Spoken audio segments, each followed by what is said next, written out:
Hello, Triber. Are you taking care of your garden? You don't have one. Is that your answer? Oh, yes, you do have. We all have a garden. It is not the one you may think of, the one outside your house where you plant some flowers or veggies. But yet, it is a very important garden, the garden of your mind. Your mind is a wonderful thing that needs your attention all the time. It is a very powerful tool as well when it's used properly. You can create in your mind literally everything. And if your vision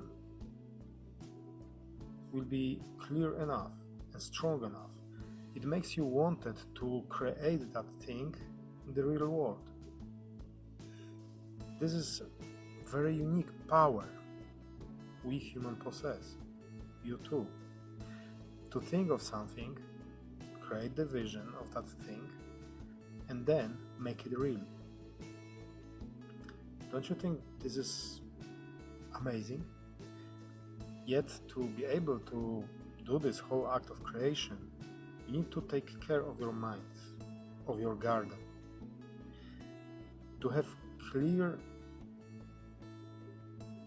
vision of what you want, you need to clear your garden from any weeds that might want to scramble your creative thoughts. There are many weeds that might try to interfere with your creative power. It might be from, for example, a distrust to yourself, a disbelief that you can do it, that you can make it happen. Fear what happens if you fail, or fear what if you succeed.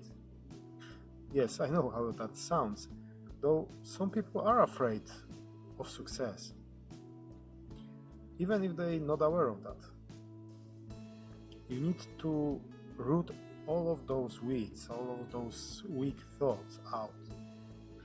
You might wonder where all those malicious thoughts come from, and how can you root them out?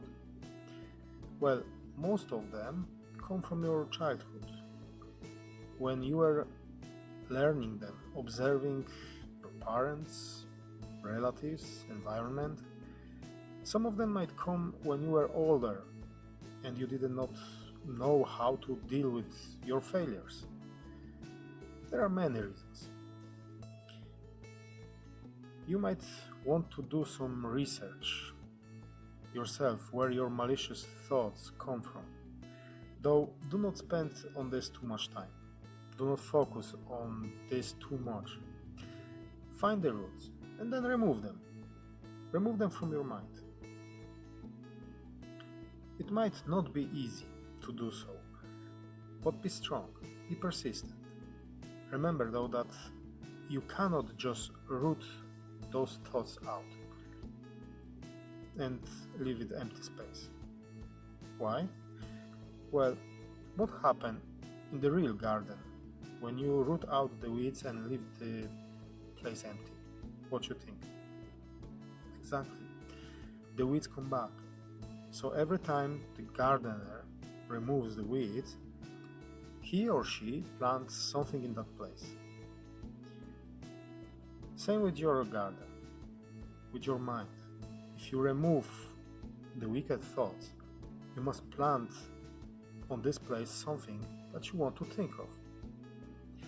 You need to replace one thought with another, the one you like to have. Otherwise, the old thoughts, old way of thinking, the weeds, will come back. Well, they will try to come back either way, even when you plant the new ones, though they will not have space and enough power to grow if you focus on the new, positive and creative ones. And every time it will be easier for you to shift your focus from those negative ones, those unwanted thoughts, to the positive ones. Blessings upon you.